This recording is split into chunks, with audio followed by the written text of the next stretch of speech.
उत्तर प्रदेश की राजनीति में ब्राह्मणवाद और पंडित शब्द से जुड़ा हुआ विवाद खत्म होने का नाम ही नहीं ले रहा। आए दिन किसी ना किसी पार्टी का कोई ना कोई नेता इस पर बयानबाजी करके आग में घी डालने का काम जरूर करता है और इसमें पिसती है तो सिर्फ मासूम जनता। नमस्कार, मैं हूं नेहा सिंह और आप देख रहे हैं the news launcher UP UK. ब्राह्मणवाद या हम ये कहें कि इस पंडित शब्द से जुड़े विवाद की शुरुआत आखिरकार होती कहां से है। सबसे पहले मैं आपको एक क्वेश्चन पेपर दिखाना चाहूंगी। उस क्वेश्चन पेपर को जरा ध्यान से देखिए। 14 से 15 मार्च के बीच यूपी में एक परीक्षा होती है। जो प्रश्न पत्र अभी आपने देखा उसमें ये प्रश्न पूछा जाता है और फिर उसमें अवसरवादी के पर्यायवाची में एक ऑप्शन में पंडित शब्द होता है और यहीं से पूरे बवाल की शुरुआत हो जाती है। चाहे हम सपा की बात करें, चाहे हम बीजेपी की बात करें, कोई भी नेता इस अवसर को भुनाने में पीछे नहीं रहा, क्योंकि 2027 में यूपी में विधानसभा चुनाव आने वाले हैं। सपा ने भी इस पर लगातार बयानबाजी की। उसके बाद खुद मुख्यमंत्री योगी आदित्यनाथ की तरफ से बोला गया कि इस तरह की राजनीति से बचना चाहिए और इस पर अब कोई भी बयानबाजी नहीं होगी। लेकिन बयानबाजी फिर से हुई और ऐसी बयानबाजी हुई कि थमने का नाम नहीं ले रही। तो ये है सूरजपाल आमू, जो करनी सेना के प्रमुख हैं, लेकिन बीजेपी के नेता भी रहे हैं। एक टाइम पर हरियाणा बीजेपी के प्रवक्ता भी रह चुके हैं। बीजेपी का इतना करीबी शख्स जब इस तरह की बातें कहे और कहे कि जुबान खींच लेंगे तो फिर क्या समझा जाए और क्या सवाल ही किए जाएं। खुद सूबे के मुख्यमंत्री कह चुके हैं कि अब इस विवाद पर, अब इस बात पर कोई भी बात, विवाद, बयान, तीखा हमला कुछ नहीं होगा। इस मैटर को खत्म कर दिया जाए। लेकिन नेता कहां सुनने वाले हैं। नेताओं को तो सिर्फ और सिर्फ वोट बैंक की राजनीति करनी है। सूरजपाल आमू ने साफ तौर पर जिस तरह की बातें की कि ब्राह्मण हमारे दादा हैं, ब्राह्मण हमारे मार्गदर्शक हैं, इस तरह की बातें कहीं ना कहीं वो ब्राह्मणों का सिंपैथी लेने के लिए भी कर रहे हैं। और वैसे भी बीजेपी को सॉफ्ट हिंदुत्व के लिए जाना जाता है। कुछ बातें मैं आपको बता दूं। उनका जो बयान था, पंडित कैसे अवसरवादी हो सकता है, जिसने हमेशा ज्ञान और शिक्षा की बात की है वो अवसरवादी नहीं हो सकता, यहां तक बात सही थी। आगे वो कहते हैं, आज ब्राह्मण हमको कह दे, जिसे कहेंगे उसकी हलक से जुबान निकाल देंगे। अब अगर उन्होंने फिर इतिहास की भी बात की, राम और परशुराम की भी बात की, और जैसे कि हमारी जो ऐतिहासिक ग्रंथ है, हमारे जो ग्रंथ हैं वो बताते हैं कि परशुराम जी ने 7 बार जो है ब्राह्मण थे, परशुराम जी ब्राह्मण हैं। परशुराम जी, उन्होंने शस्त्र जब उठाने के आदेश दिए तो फिर जो कुछ हुआ वो सबने देखा। तो इस तरह की बातें, उन्होंने इतिहास की बात की। तो कहीं ना कहीं जब इस तरह की बातें सामने आती हैं तो ये समझ में आता है कि यहाँ राजनीति भी जरूर आ रही है, राजनीति की बातें भी यहाँ पर जरूर हो रही हैं।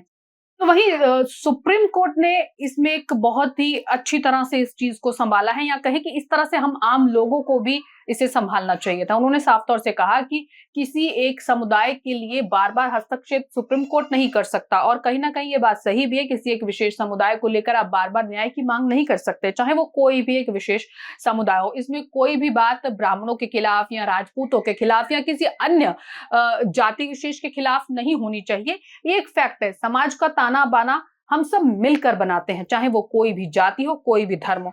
और हर धर्म, हर जाति की अपनी एक अलग जगह समाज में है। और इसका मतलब ये नहीं है कि कैटेगरी की मैं बात कर रही हूँ। मैं बात कर रही हूँ हमारा अपना ही जगह है, हम अपना अलग अलग तरीके से जीवन जीते हैं। कोई बिजनेस करता है, कोई ऑफिस जाता है, कोई पूजा करता है, कोई प्रेयर करता है, कोई गुरुद्वारे में जाता है, तो फिर कोई मस्जिद जाता है। हर धर्म की इज्जत करना ही भारत का जो इतिहास है वो हमें सिखाता है। और भारत धर्मनिरपेक्ष देश है, यही हमें वो बताता है। तो फिर राजनीति जो है वो इन सब चीजों से दूर क्यों नहीं हो पाती? राजनीति क्यों धर्म को लेकर बार बार सामने आती है?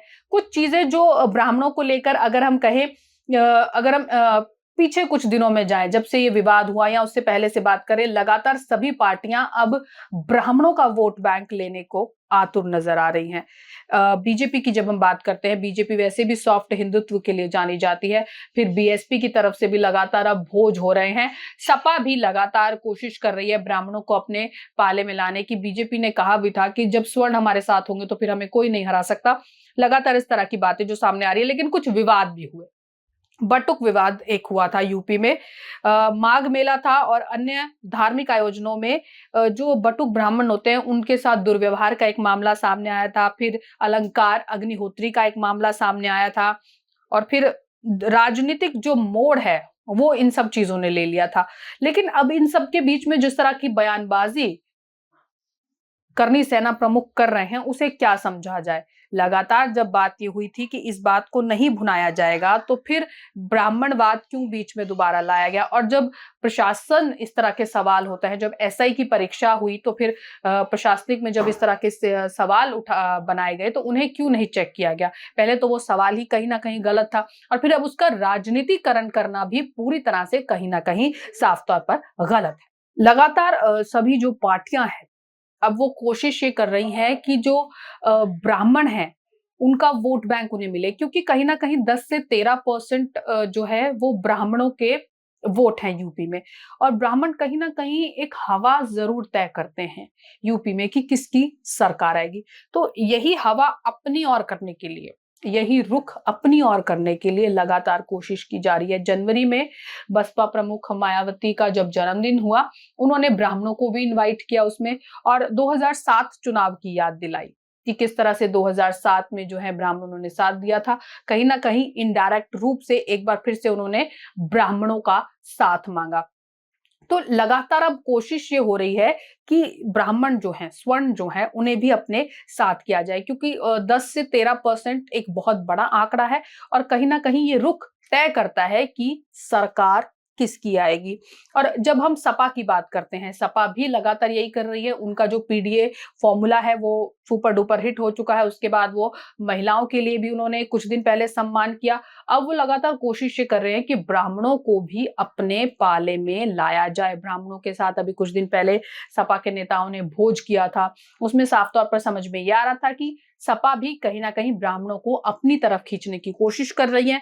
वहीं हम बीजेपी की जब बात करते हैं तो बीजेपी तो जाने ही सॉफ्ट हिंदुत्व के लिए जाती है पार्टी, कि कहीं ना कहीं बीजेपी हिंदुओं की पार्टी जानी जाती है। अगर बीजेपी की जो क्षेत्रीय नेता हैं या छोटे नेता हैं उनकी भाषा या उनकी जुबानी में समझने की कोशिश करें। और फिर जब सूरजपाल आमू इस तरह के बयान देते हैं, बीजेपी से कनेक्टेड नेता हैं, वो चाहे वो कहें कि मैं करनी सेना प्रमुख हूं, लेकिन शुरुआती तौर पर वो कहीं ना कहीं बीजेपी से कनेक्टेड रहे हैं। और इस तरह के बयान हालांकि सवाल भी खड़े करते हैं। ये भी सवाल आता है कि क्या बीजेपी में अंदर खाते सब कुछ ठीक है। खुद योगी आदित्यनाथ के कहने के बावजूद जब बीजेपी के नेता नहीं रुक रहे तो क्या बीजेपी में सब कुछ ठीक है। एक सवाल ये भी खड़ा होता है कहीं ना कहीं।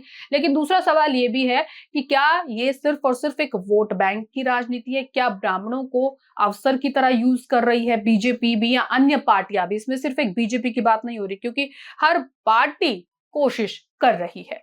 वहीं अगर हम समाजवादी पार्टी की बात करते हैं तो प्रबुद्ध सम्मेलन हो या फिर मंगल पांडे जैसे स्वतंत्रता सैलानियों को लेकर सम्मेलन हो, इस तरह के सम्मेलनों का समाजवादी पार्टी सहारा ले रही है कहीं ना कहीं ब्राह्मणों को अपने पाले में लाने के लिए। और भोज तो लगातार बीजेपी की तरफ से हो रहे हैं। लेकिन अगर हम थोड़ा पीछे जाएं, मैं इतिहास की अगर मैं बात करूं तो 90 से पहले की अगर हम बात करें तो अक्सर उत्तर प्रदेश की जो कमान है वो ब्राह्मणों के हाथ में रहती थी। ये एक बड़ा वो जो है एक फैक्टर है। 90 से पहले की हम बात करें, 2007 की हम बात करें तो कहीं ना कहीं मायावती ने दलित और ब्राह्मण का एक ऐसा गठजोड़ बनाया जिसका उन्होंने जिक्र अपने जन्मदिन पर 2027 में भी किया। 13% निर्णायक वोट होते हैं ब्राह्मणों के यूपी में। 11 से 13% की लगभग आबादी बताई जा रही है।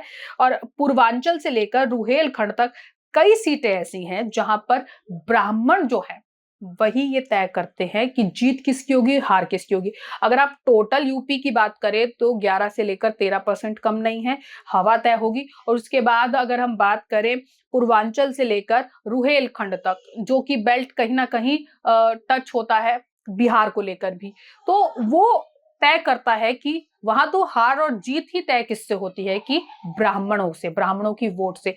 तो फिर हर पार्टी कोशिश यही कर रही है। हर पार्टी बेशक इल्जाम लगा रही है दूसरे पर कि आप ब्राह्मणों को यूज कर रहे हैं, आप स्वर्णों को यूज कर रहे हैं, लेकिन कोशिश हर पार्टी कर रही है, अवसर हर पार्टी कर रही है। वैचारिक अगर मैं परिभाषा की बात करूं तो लड़ाई ब्राह्मणों से नहीं है बल्कि रूढ़िवादी से होनी चाहिए। ब्राह्मणों की जो सोच है वो कहीं ना कहीं समाज को साथ लेकर चलने की होनी चाहिए, चाहे वो किसी भी जाति की बात है। सबसे बड़ी बात यह है। लेकिन यहाँ पर राजनीति की बात है। राजनीति या नेताओं को ये सोचना होगा कि आप सिर्फ वोट बैंक के लिए 11 से 13% के लिए बार बार उस मुद्दे को ना भुनाएं। कोशिश ये की जाए कि समाज में सौहार्द बना रहे। लेकिन सवाल ये है कि फिर जीत कैसे होगी, कुर्सी कैसे मिलेगी, सत्ता कैसे मिलेगी। अब सत्ता चाहिए तो सूरजपाल आमू को तो रास्ता यही नजर आ रहा है कि आग में घी डाला जाए। चलिए देखते हैं ये घी जो है आग को कितना भभकाता है। फिलहाल मेरे साथ इतना ही। देखते रहिए the news launcher UP UK. हमारे इस खबर को ज्यादा से ज्यादा शेयर कीजिए, लाइक कीजिए। आप इसे लेकर क्या समझते हैं? आपको क्या लगता है कि यूपी या देश के अन्य हिस्सों में ब्राह्मणों को लेकर किस तरह की टिप्पणियां की जा रही हैं, या ब्राह्मणवाद को किस तरह से यूज किया जा रहा है वोट बैंक को लेकर, या हम कहें कि किसी और जाति को भी वोट बैंक को लेकर कितना यूज किया जा रहा है? इस पर अपने कमेंट जरूर दीजिए। नमस्कार।